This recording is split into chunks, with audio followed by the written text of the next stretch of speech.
সাধারণত মাছ পরিবহনের জন্য ব্যবহৃত থার্মোকলের বাক্স আমরা ফেলে দিই অবহেলায়, কিন্তু সেই পরিত্যক্ত থার্মোকলই এক কিশোরের হাতে হয়ে উঠেছে প্রযুক্তির এক অনন্য সৃষ্টি। বাঁকুড়া জেলার হিরবাত ব্লকের শালুই পাহাড়ি গ্রামের ছেলে সুমন সর্দার এমন এক অভিনব উদ্ভাবনের জন্ম দিয়েছেন যা সারা দেশের মানুষের নজর কেড়েছে। তিনি থার্মোকল দিয়ে তৈরি করেছেন একটি রিমোট কন্ট্রোল চালিত উড়ন্ত প্লেন। মাত্র 19 বছর বয়সী সুমন সর্দার প্রযুক্তি আর উদ্ভাবনের প্রতি তার আগ্রহ ছোটবেলা থেকেই, কিন্তু গ্রামাঞ্চলের সীমিত সুযোগ সুবিধা এবং আর্থিক সংকট তাকে বাধা দিতে পারেনি। নিজের চেষ্টায় গুগলের সাহায্য নিয়ে এবং স্থানীয়ভাবে সংগ্রহ করা উপকরণ ব্যবহার করে তিনি এই বিমানটি তৈরি করেন। প্লেনটির দৈর্ঘ্য প্রায় 5 ফুট, প্রস্থ উচ্চতা প্রায় 6.5 ইঞ্চি এবং ওজন প্রায় 1.8 কেজি। প্লেনটি তৈরি করতে সুমনের সময় লেগেছে 1.5 বছর এবং খরচ হয়েছে প্রায় 12,000 টাকা। এই টাকা তার পরিবার কষ্ট করে জোগাড় করেছে শুধুমাত্র তার আগ্রহ ও স্বপ্নকে বাস্তবে রূপ দিতে।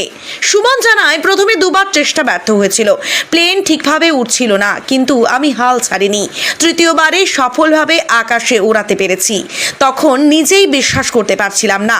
সুমনের এই সাফল্যের কথা জানতে পেরে উপজেলা প্রশাসন তাকে অভিনন্দন জানিয়েছে। স্থানীয় শিক্ষকেরাও এই অর্জনকে অভাবনীয় বলছেন। শালুই পাহাড়ি উচ্চ বিদ্যালয়ের প্রধান শিক্ষক বলেন, আমরা গর্বিত যে আমাদের একজন শিক্ষার্থী এমন কাজ করেছে। তার এই উদ্ভাবন অন্যান্য শিক্ষার্থীদের জন্য অনুপ্রেরণার উৎস হয়ে থাকবে। এই সাফল্য প্রমাণ করে প্রযুক্তির বিষয় শুধু শহরেই সীমাবদ্ধ নয়, গ্রামের ছেলেও বড় কিছু করতে পারে যদি থাকে আগ্রহ, অধ্যাবসায় আর একটু সহায়তা।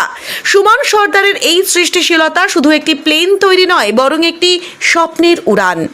তো আমি এই প্লেনগুলো বানিয়েছি থার্মোকলের কন্টেনারগুলো দিয়ে। আর এই প্লেনগুলো আকাশে 1 কিলোমিটার রেঞ্জের মধ্যে এটা ফ্লাইং হবে এবং 24 থেকে 30 মিনিট কিন্তু এই প্লেনগুলো আকাশে উড়ে থাকতে পারে। তো এটা আমার অনেক দিনের পরিকল্পনা ছিল যে এরকম প্লেন আমি বানাবো, কারণ ছোটোবেলায় যখন আকাশের উপর দিয়ে প্লেন যেত, মানে মাথার উপর দিয়ে, তখন একটু ভাবতাম যে এই প্লেনগুলো কীভাবে আকাশে উড়ছে বা কীরকমভাবে উড়ছে। তো এগুলো দেখতে দেখতে এই প্লেনের প্রতি আবার ইন্টারেস্ট জাগে এবং এটাকে ওই বড় মডেলটা তো বানাবার আমার ক্ষমতা নেই, তাই ছোটো করে ওটাকে থার্মোকল দিয়ে আমি বানিয়েছি। এবং এগুলা স্টুডেন্টদের কাজে লাগতে পারে এভিয়েশন প্রশিক্ষণ এবং পাইলট প্রশিক্ষণের সাথে। এগুলো স্টুডেন্টদের নলেজ ডেভেলপমেন্ট হবে এবং স্কিল ডেভেলপমেন্ট হবে এই প্লেনগুলোর মাধ্যমে। এবং এটা আগামী দিনে আরও কাজে আসতে পারে, যেটা যদি এটাতে ক্যামেরা বসানো হয় এবং জিপিএস সিস্টেম ট্র্যাকার বসানো হয়, তাহলে কিন্তু এগুলো ভিডিও শ্যুটেরও কাজে আসতে পারে। তো আমি যদি সরকারের কাছ থেকে কোনো সুযোগ সুবিধা পাই, তাহলে আগামী দিনে আমি আরও ভালো কিছু করে দেখাতে পারবো। এবং কৃষকদের জন্য একটা আমি ড্রোন বানাতে চাই। যদি সরকারের কাছ থেকে কোনো সুযোগ সুবিধা পাই, তাহলে আগামী দিনে সেই ড্রোনটা কৃষকদের কাজে আসতে পারে। কারণ বর্ষাকালে দেখবেন অনেক ঝোপঝাড় হয়, আর সেই ঝোপঝাড়ের মধ্যে কিন্তু কীটনাশক যখন স্প্রে করতে যেতে হয়, তখন ক্ষেতের আড় বেয়ে যেতে হয়। আর অনেক ঝোপঝাড়ে থাকার কারণে কিন্তু সাপের খবরে কিন্তু আমরা অনেক নিউজ সময় দেখতে পাই যে মানুষ মারা যায়। তো এই জিনিসটা যাতে না হয়, তার জন্য আমি কৃষকদের জন্য একটা ড্রোন বানাতে চাই। যদি আগামী দিনে আমি সুযোগ সুবিধা পাই, তাহলে আমি আগামী দিনে এই ড্রোনটা বানাতে চাই।